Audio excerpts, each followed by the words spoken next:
aceitaram o convite da Associação Brasileira de Imprensa e da Rede Manchete os candidatos Esperidião Amin, do PPR, Lionel Brizola, do PDT, Dr. Enéas Carneiro, do PRONA, o almirante Hernani Fortuna, do PSC, e o candidato da coligação Brasil Popular, Luiz Inácio Lula da Silva. Está também aqui, na mesa dos trabalhos, o presidente da Associação Brasileira de Imprensa, Dr. Barbosa Lima Sobrinho.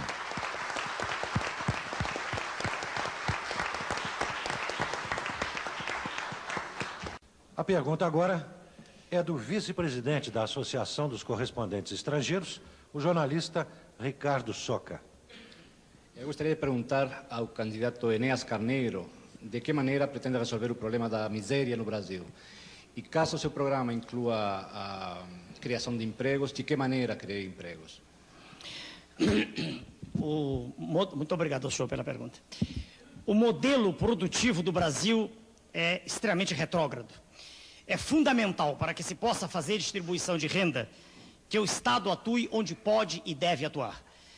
Quando eu olho para um produto, qualquer que seja, o preço dele depende de um conjunto de parcelas. Nessas parcelas são incluídos os salários, o lucro do empresário, os aluguéis, os tributos, as taxas de juros e outros fatores. O Estado tem o direito e o dever de intervir em dois desses elementos, que são a taxa de juros e a tributação. No Brasil, nós vivemos com esses dois elementos no pico, lá em cima. A tributação é absurda. Quando qualquer pessoa compra 1 quilo de feijão, mais da metade do preço, um montante que é superior à metade corresponde a impostos. Por outro lado, as taxas de juros nossas são extorsivas, juros reais. Haja vista o que ocorreu agora na implantação desse plano e ninguém comenta. Não sei se por ignorância ou por alguma razão específica. Quando o plano foi implantado, chamado Plano Real, a taxa de juros foi de 8% ao mês, o que representou um desvio de verba do setor produtivo, de todos os que produzem para especulação. 8% sobre 57 bilhões de dólares, valor da dívida ativa, isso deu mais de 4 bilhões de dólares em um mês. Só se pode pensar em distribuição de renda, quer dizer, acabar com a miséria, primeiro, se mudar o modelo produtivo, se mexer nessa maneira de fazer preços. Enquanto não se mexer nisso, qualquer plano é fadado ao insucesso.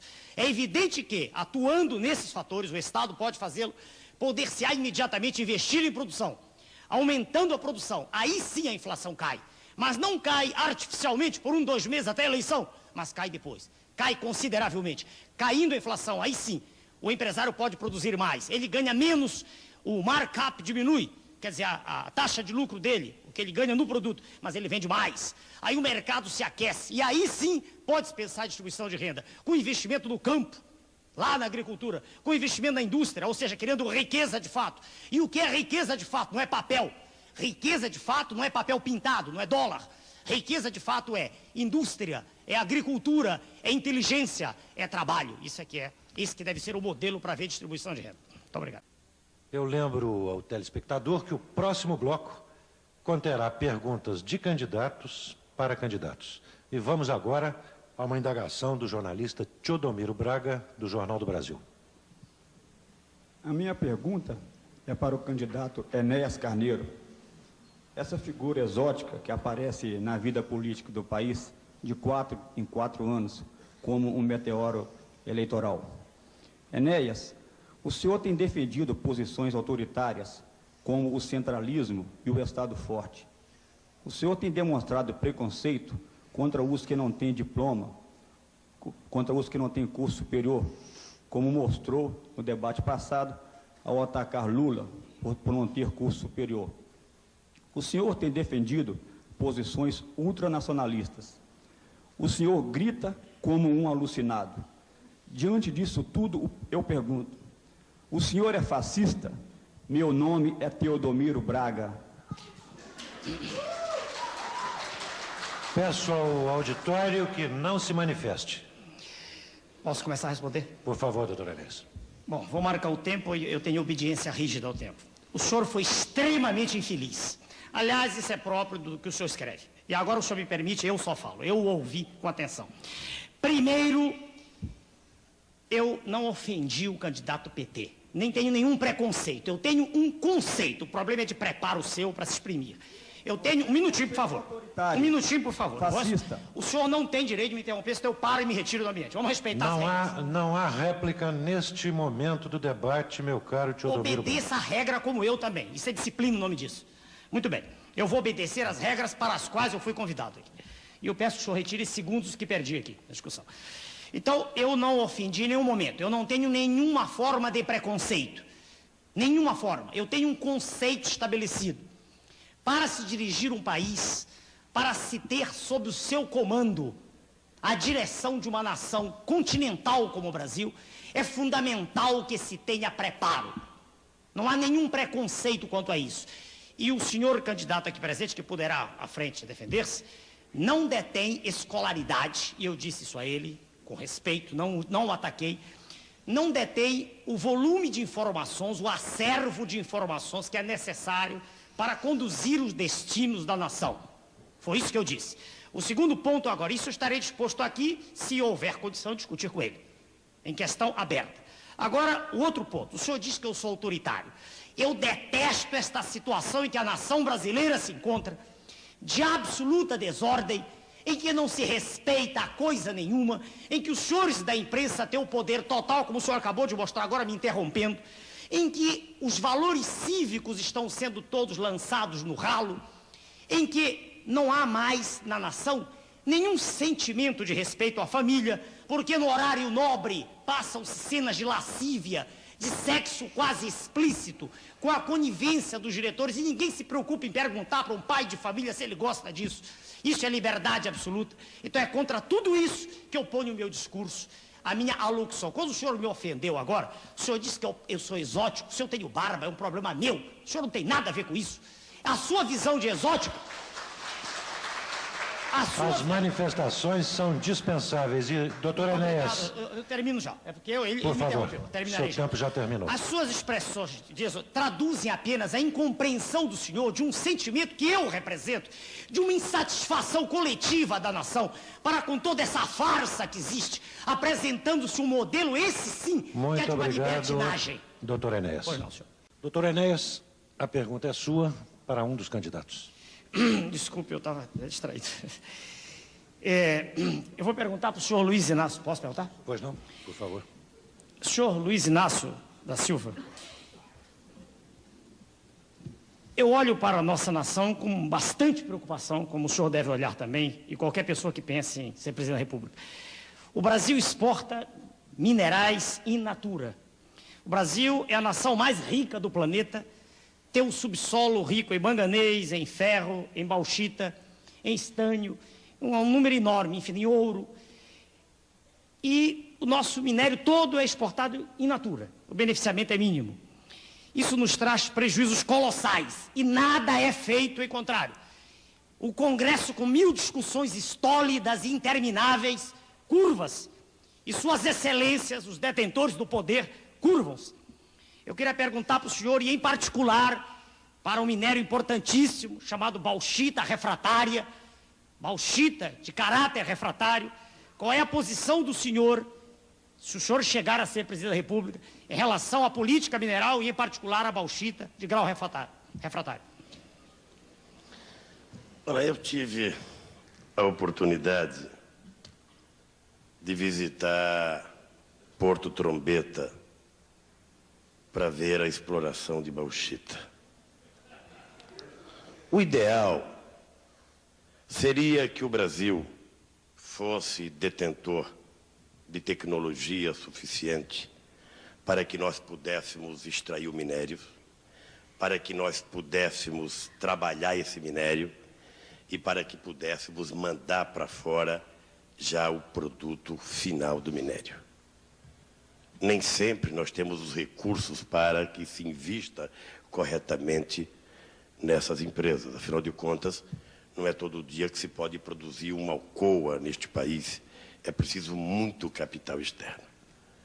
Eu acho que nós precisamos ter nos minérios uma das fontes de divisa do nosso país, uma das fontes de riquezas mais importantes para nós, e por isso nós precisamos trabalhar a questão mineral com um carinho todo especial, imaginando que a maioria desses minérios não são renováveis, que, portanto, a hora que você tirou ali não vai nascer mais bauxita, não vai nascer mais manganês, não vai nascer, sabe, mais nenhum tipo de minério, e que, portanto, nós precisamos aproveitar esse momento e tentar valorizar para ganharmos o necessário para desenvolver o nosso país.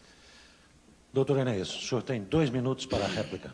Eu discordo radicalmente do que o senhor disse. Eu falei sobre bauxita de caráter refratário, o senhor não respondeu. Provavelmente o senhor não sabe, não seria nada demais se o senhor dissesse não sei. Porque eu também não sei tudo e nunca disse que sabia. O senhor não sabe e não disse. A bauxita, um minutinho, senhores, por favor, a bauxita de grau refratário, de caráter refratário, ela tem impurezas em nível muito menor do que a bauxita que o senhor conhece. Ela tem óxido de silício, óxido de titânio em quantidade mínima. Só 4 países do planeta detêm bauxita refratária. São a China, o Brasil, a Guiana e Suriname. Não há cotação no mercado para a bauxita refratária. O processo de transformação, de obtenção de alumínio é barato, senhor. Basta a calcinação da bauxita refratária. De forma que é antinacional, é política de entrega do patrimônio nacional dizer-se que nós precisamos de divisas.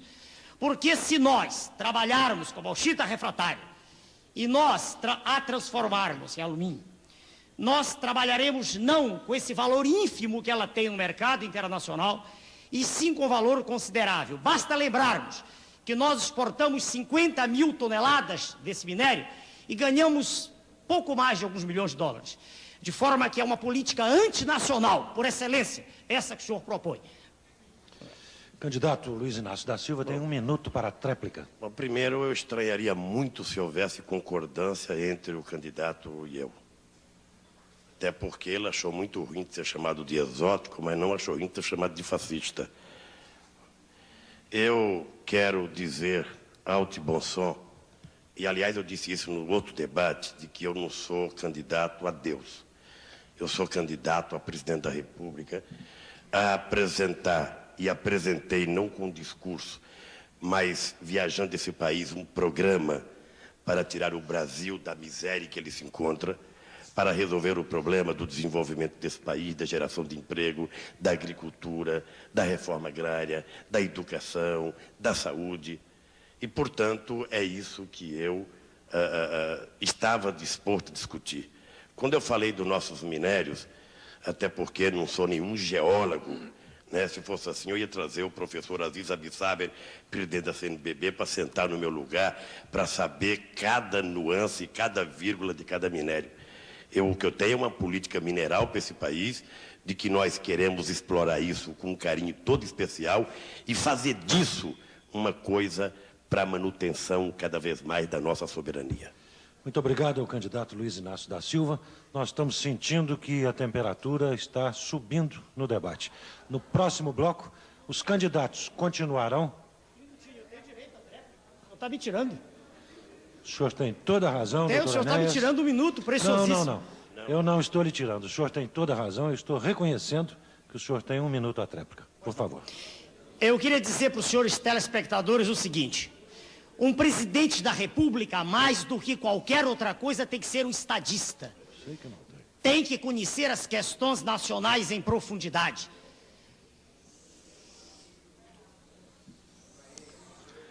Não basta andar pelo Brasil... Doutor Enéas, nós não devemos persistir no erro quando erramos. Eu errei. O senhor não tem agora o direito à tréplica. O senhor terá no próximo bloco.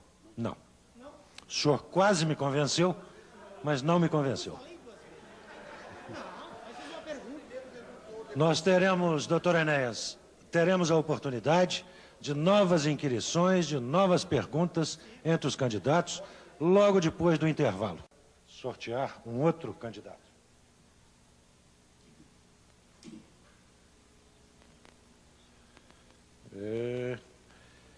Doutor Enéas, é a sua vez.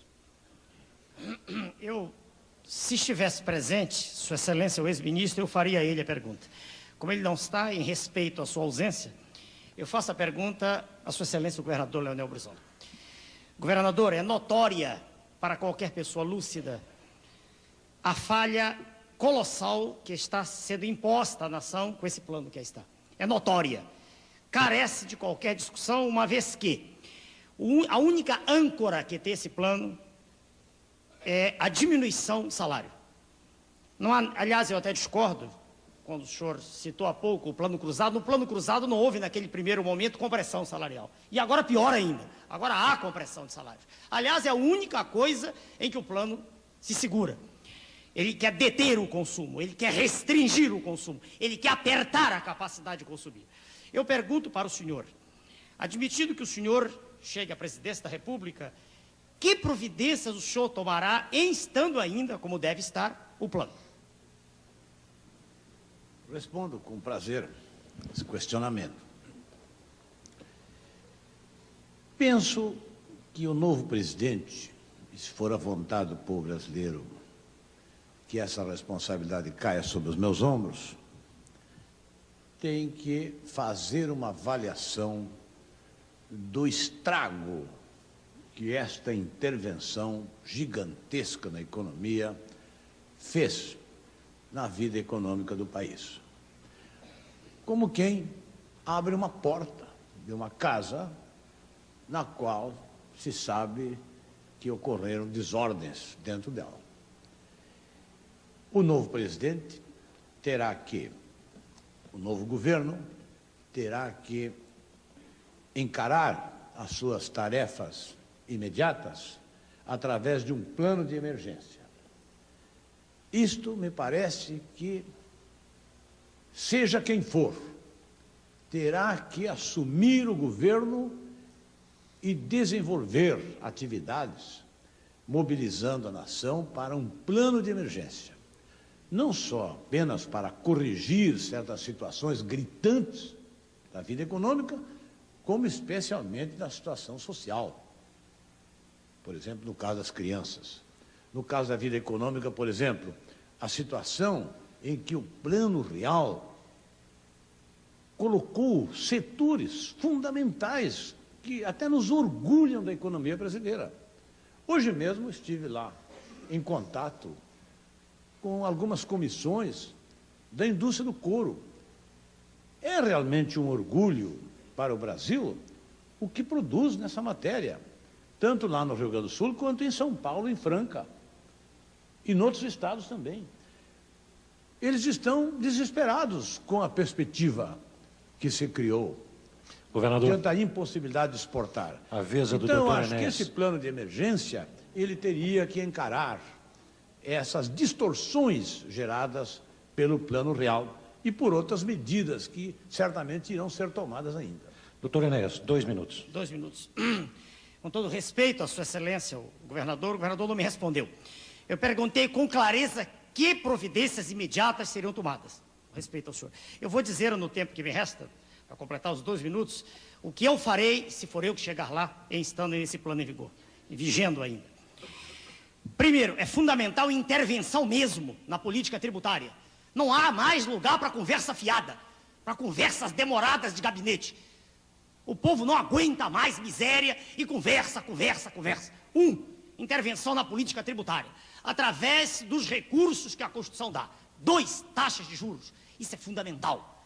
Sem isso não há economia que progrida. O que existe hoje, permanentemente, é desvio de renda da atividade produtiva para a atividade especulativa. Nós vivemos numa ditadura do sistema financeiro que o senhor já denunciou no passado, sistema financeiro internacional, do qual um braço menor, bem menor, é o sistema financeiro nacional. Poremos em prática um modelo antigo, mas um modelo que foi usado no século XVIII por Alexander Hamilton, política creditícia, com intervenção do Estado, o que fez o presidente de Gaulle na França. Faremos isso certos de que, assim, atuaremos no sentido de diminuir essa onda colossal de desemprego que aí está, lançando na rua milhões de cidadãos famélicos. É preciso que o Estado tenha o direito e o dever, e ele já o tem, falta coragem e pulso para fazer isso. O Estado tem que intervir mesmo. Se deixarmos a economia de mercado atuar como está, daqui a pouco estaremos com a Argentina, com a economia aos pedaços, em frangalhos, como estão nossos vizinhos, outros vizinhos da América Latina. Daí porque do nosso ponto de vista, é fundamental que o Estado deixe de ser apenas um instituto assistencial para saúde e educação. É dever do Estado cuidar, do ponto de vista estratégico, é fazer criação de trabalho, criação de emprego. Só assim, do nosso ponto de vista, pode-se lutar contra o subdesenvolvimento. Governador, o senhor tem 1 minuto para a tréplica. Na verdade, eu não levo muito em consideração essa forma drástica com que o senhor Enéas comenta uma observação que fiz, que se ele estivesse nos seus reparos normais, iria ver que eu dei uma resposta correta. Como é que nós vamos saber qual é o estrago que esse pessoal aí vai fazer na economia do país, nas suas finanças? Então, o que tem que chegar lá, avaliar. Mas, permite que eu faça uma cobrança. Eu até gostaria de dizer que se devia ser até uma pergunta, mas vá lá. Quero fazer o registro. O senhor terá a oportunidade O ainda. Bruna pede 170 milhões de dólares, de reais. Então é quase 200 milhões de dólares em bônus para fazer a campanha. Quantos candidatos a governador tem? Quantos deputados vai eleger? Você imaginou? 200 milhões de dólares para fazer a campanha? Governador, Posso responder? o seu eu tô tempo dizendo, Não terminou. recebi um Essa centavo em bônus, drasticidade, governador. não. Isso é papel puro. Não recebi um centavo até hoje, governador. Eu apenas cumpri a lei dava o direito, eu pedi. Mas é muito. E eu não sei quanto o senhor pediu. Eu não sei quanto o senhor pediu. Não, eu não pedi nada. O partido é um Não, partido senhor, organizado. mas o partido Prona também é organizado. Tem 12 candidatos a governador Doutor também. Enéas, Eu vejo aqui o PT. obrigado. Governador, o tempo está terminado. O senhor terá a oportunidade, governador, de outra. Vamos sortear outro candidato para fazer pergunta. Bom, como? Fala, Mauro. Estamos agora nesse último bloco do debate entre os candidatos à presidência da República. Nesse último bloco, cada um deles terá agora 1 minuto para suas considerações finais. Já foi feito anteriormente um sorteio para a ordem dos pronunciamentos dos candidatos. Fala primeiro o candidato Enéas Carneiro. Já? Já. Pode começar? Senhor telespectador, que até esse momento nos ouve, uma coisa eu quero deixar bem clara para o senhor que está assistindo ao pronunciamento em sua casa. Eu sou um estranho no ninho. Fiz questão absoluta em 1989 de escrever isso, mantive minha palavra, não me contaminei pelo processo e a reitero agora. Se perder a eleição, não quero nenhum cargo com nenhum desses senhores que aqui está. Se ganhar a eleição, terei do meu lado o grupo de escola que me acompanha, liderado pelo almirante Roberto Gama Silva, que acaba de me ajudar, junto com homens de ciência, a escrever um grande projeto nacional que vai ser lançado semana que vem em São Paulo. Uma mensagem para os senhores de fé e de esperança.